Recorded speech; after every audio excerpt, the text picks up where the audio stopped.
there's one more guest with us today who's going to share her views, and then you can ask her some more questions. We want to have someone who, another person who's done some extensive entrepreneurial work. We have with us, joining us, Ms. Josie Graham.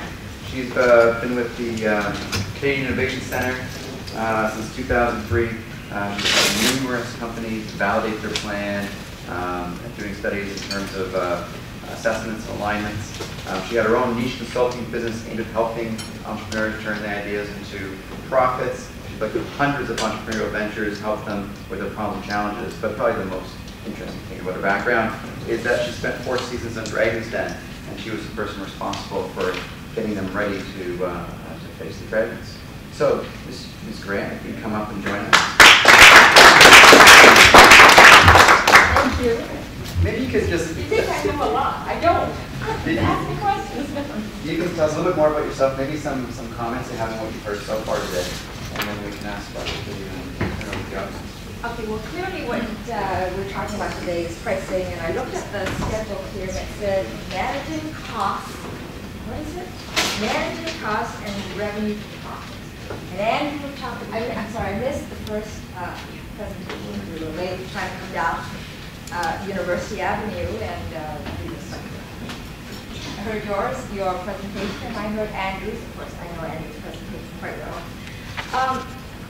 I guess my experience with entrepreneurs and dealing with businesses, I don't talk a lot about myself, so I'm sorry. I just don't do that. If you want to read about me, go to my website at the Innovation Center, you can read about me. You said it all. Anyway, when we talk to entrepreneurs, the biggest thing that they want, when they want to start their business is, how do I get going, how do I get started? And this whole issue of price and profitability and cash flow and all this stuff is a real big question mark. And so the easiest way to think about it is, why did you want to start? Why did you get into business? Obviously, you're in business to make some money. You're in business to become profitable. You have a great idea. You say, well, I have a great idea, and I can make some money out of it, right? So therein lies, how do you make the money? So you develop your product. It takes X number of period of time to develop your product. It costs money. So now you have to say, well, where am I going to get the money? Do I get it from, we call it the 3 F's. Founders, family and friends, and funders. So, but you always start with yourself. Say, what do I have? Okay, it's only cost me so much money. I go to my credit card, I go to my savings account, or you go to grandma, you go to grandpa, you go to mom, dad, whomever, and you use the money to help you start your company.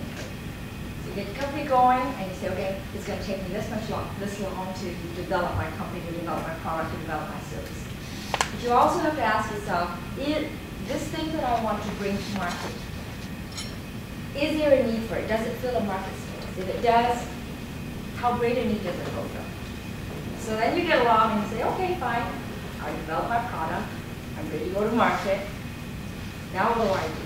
So you look at how much money can you make? So that comes to profitability, and it looks at cash flow. That determines how much money that I talked about that you can actually, that you're going to need to invest in. So you do your cash flow, you go, oh, okay, well, it's going to cost me this much money. You look at margins, and you look at, this is how much money it costs me to make something, this is how much money it costs that I can sell it for. So you look at the profitability. You look at your operational costs, and you go, oh, it's going to cost me this much money to operate. It's going to cost me this much money to build. I got to pay people, I got to pay myself. I don't have a whole lot left. So this is why cash flow is so important. Cash flow is really important. Leads me to this book. This book is called The Entrepreneurial Effect of Waterloo. It's practical advice from your own board of directors. And then this entire book, I just looked at it today, and there's one little piece on finance. Like anything about money, they give you all kinds of advice. I mean, we wrote a piece in it, Andrew did, and so did I. But there's one little piece about finance, and it's a little, and it talks about cash flow, which is what Andrew talked about. Okay, you need to know how much money you have at the end of the day, how you manage your costs, so that you can operate your business. So, when I was sitting in the back listening to Andrew's speech, he talked about you have to decide you have to know how much money you need, how much money you want, so you can raise the money, whether you get it through your friends, yourself, your family, whatever, or you get it through business angels, or you get it later stage through venture capital. There was a fellow here that talked about grant money and things like that. He was having trouble trying to raise some money for his research. Was that someone who asked a question about it? Or they didn't know how to? I didn't hear the whole question, but what I wanted to say, can you I think what you said was you wanted to do some, was it research that you were looking for or something? You were looking for money? No, see, the money is available through research organizations like academic institutions. The money is not available for me to develop the product. If I want to develop the product and I need $1 million, nobody's going to give me $1 million. They are telling me to divide it up, go to a university and have a professor of that university do a little bit, and then go to another one to get something else done from there. So it's not building a product, it is, okay, we are doing proof of concept type stuff. Okay, so and that's what I couldn't hear from the back the whole question. I didn't understand the situation. What I wanted to let you know was Andrew talked about some funding that might be available that's around through FedDev Ontario, and I sound like I'm talking about FedDev Ontario, but I'm not. But there is some money out there. It's called ARC, and it's called Applied Research, and the universities and the colleges have been given money by FedDev Ontario to help companies like yourself, startups. But see, they help themselves, they are not helping me. No. They have, specifically, this money is to help you. You have some research. It's to help industry with researching and to research their products. Like if you've got development work that needs to be done. I think we need to do one-on-one. Yeah, so I just want to let you know that I think it's called ARC. And there's another thing called just to let you know, we are having FedDev on 19th of January, do our full session. Yeah, so you can ask them too. So there's a lot in the pipeline. You've already talked to banks that told you about small business loan, and offers. So yeah, so I don't know, I mean, if there are any other questions that you had that you wanted to ask Andrew, maybe I can answer them for you, because I'm just sort of trying to remember what his presentation was. I can tell you stories about, how people start their businesses and things like that, but really I think it's more important if you have a question, maybe I can help you answer it. So, I mean, it's kind of, I'm throw it open. do you have any questions on pricing and any questions on that? Well, how about talking about the Canadian innovation? And you heard about the organization you are, or you can provide? Oh, the Innovation Center? What we do is we help entrepreneurs like yourselves, or inventors, or innovators. If you have a concept or an idea and you're not quite sure whether or not you ought to pursue it, we help you figure out whether there's market potential for your product or your service. So we go through a series of questions, and we have a number, it's fee-for-service, okay? So we will help you determine that by asking a number of questions. We look at the technology or product, if it happens to be low-tech. Then we look at the business. So if you're an entrepreneur, we kind of assess you as an entrepreneur that says, do you have the business background? If you do, or if you don't. So if you don't have it, let's say you're a housewife, okay, someone who works at home or someone who's a teacher, and they came up with this wonderful technology, but your background is not in technology. So we help you figure out that maybe you want to find somebody, or maybe there's someone in your family that can help you fulfill that need. You have to help you understand cost, the cost to produce your product. We help you to determine, you understand whether you look at yours. We look at the business, we look at the sales, the market dynamics. So you look at the size of the market, you look at the trends, you look at the need in the marketplace, you look at how your product or your service will compete in the marketplace. Are there other people that sell or make or produce the same kind of thing that you're competing against? So we measure all those, and then we look at risk. So the risk is, can you protect your product or your idea? So is it patentable? Do you do an industrial design? Do you trademark? Do you do copyright? What is it? So I mean, there's things like circuit boards are computerized topography. I don't see computerized topography. Anyway, you can, printed circuit boards are also patentable, protected. then we look at regulatory. So let's say if it's a medical device, then you need to understand what classification it is. In Canada, we've got 4 classifications. We've got class 1, class 2, class 3, class 4. And it's all in terms of how a class 1 device would be like a Band-Aid or something like that. Class 2 is invasive into your body, and it gets more and more precise as the more complex the technology is, the higher the classification. It's more rigid to pass. You have to look at classification, you look at CSA approvals, the safety standards, that's regulatory. So then you have to look at sustainability, whether if you bring this product to market or the service to market, should you quit your day job? Are you able to sustain yourself? Can you carry this out? Maybe you better just do it as a part-time job. You look at adoption rates, you look at acceptance, market acceptance, you look at competition. How big is this risk? Do you always have to be, is the competition always at your door? So you overcome this piece in the company, you overcome price, for example. Oh, okay, I got over that price. Now something else comes along and they're going to compete with you because they got deeper pockets than you, so they're going to do a variation. So they make the product just a little bit better than you. So now you're going, oh my goodness, now what am I going to do? I have to compete again. So we look at all those risks, and that's what the Innovation Center does. But so we help. So They does that have help? commercialized it quite a lot. We help commercialize it. I mean, we look at, for example, we look at high tech, BlackBerry. I still believe in my BlackBerry. I'm sorry. You know, years ago, 1997, Research in Motion came to. They were a paging company, so they came to us and they said, you know, we have this idea that we want to be able to send a message on a keyboard. Because before that, all your phones had this double digit, you got to tap on it. We said, what about sending a message on a QWERTY keyboard? Would people be interested in doing that on a device? So I have a Pearl, so my Pearl looks like a regular telephone, the double numbers. So we did the study for them, and we said, yeah, people said, sure, we want to be able to send messages on a QWERTY keyboard. Then they said, do another question. What do you think? Do you think people, if they could have this device, could they send email on this thing? Email? What the heck is email? Back in 1996, 97, not that many people had personal computers, right? They just didn't. But now, you can't be without your BlackBerry or your iPhone or your whatever. So, you know, we do things like that, and it's stories, we do research in markets that don't exist. Back then, we were, what the heck is it?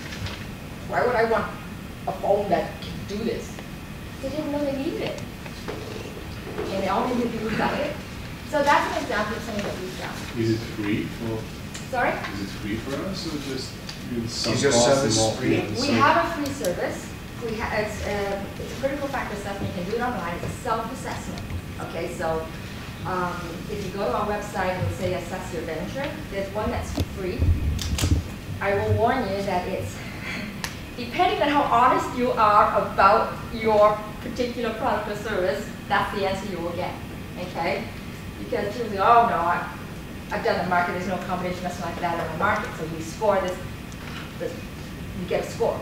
We will give you that information. That's free, it's your own assessment. You can pay for the service. We do one that's a very comprehensive one, that's like $1,400. But Andrew was telling you, I don't know, can I just ask you, was telling me about a program that we're going to be launching that would help entrepreneurs. I don't know how many people in here actually have a technology type business that they're starting.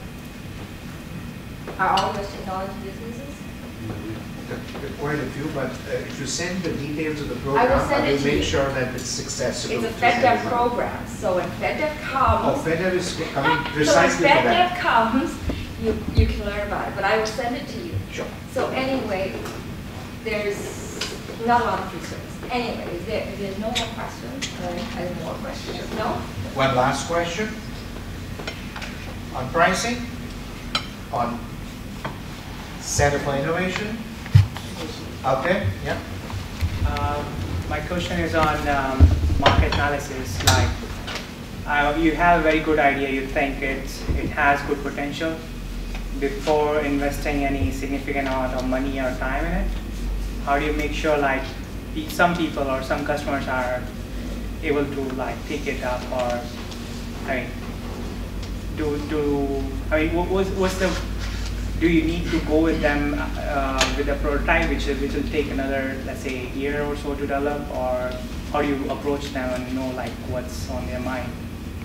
So you have a prototype, or you have an idea before you build a prototype. You try to understand whether there's market, there's an appetite for the product in the market. Is that Yeah, what it's, let's say it's a concept which you have seen, like which you have been in market and you see that this concept can be good, can be successful.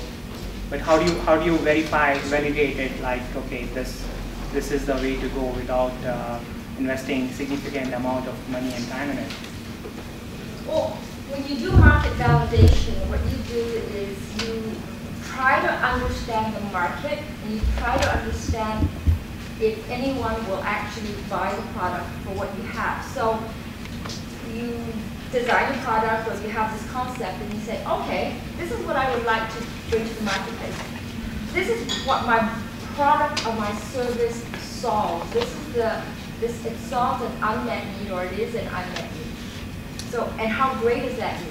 So if you believe that your product can fill a void in the market space that a current product or service does not already currently service, then yeah, you probably would, your idea or product will probably have some potential to become successful. But that doesn't mean that it will be successful, because it takes, you really have to understand that you can make money out of it. Because if you can't make money out of it, what's the point, right? So even if it fills an unmet need, people, so what, who cares? I'm not going to buy it, or I'm going to buy it. It's perceived value to the market space. Does that help you? So is that always a perception, or can it be concrete? Can we bring it to some kind of concrete level to show to an investor that, okay, it works, it's supposed to work? Well, it depends. If you're prepared to, you have to be prepared to invest some money into developing your prototype and say, okay, this is how it works. These are the claims that I for what it does, and it has value. And then you go ahead. Then you can do surveys. You can do primary research, which is the most valuable. Until you try, you don't know, right? Great job.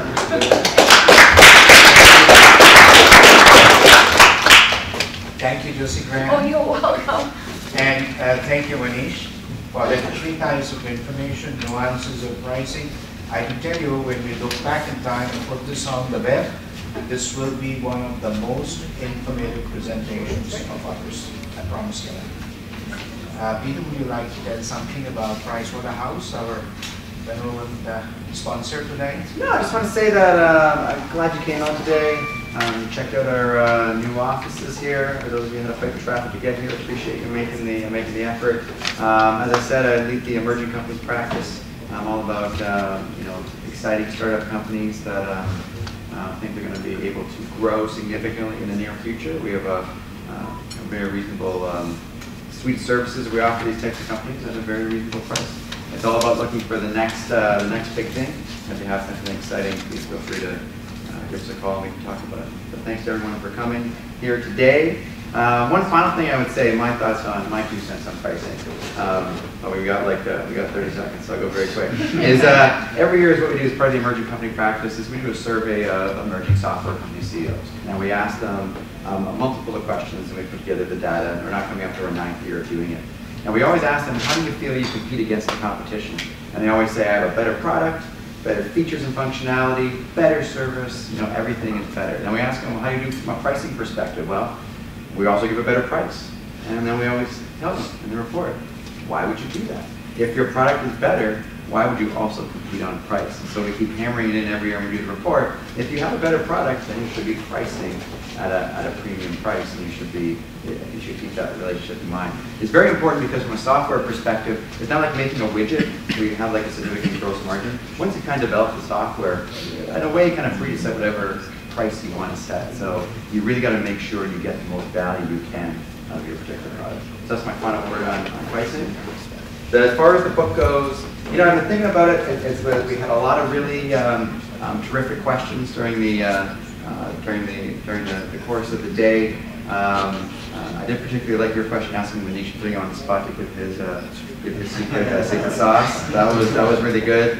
The man in the red shirt asked a good volume of questions, which was terrific as well, and appreciative, and kept it going. But for the question that I thought invoked the most discussion, plus provided the segue for future TIE sessions, especially the one on January 19th, where FedDev will be coming, I think it goes to the research man. Thank you. But that was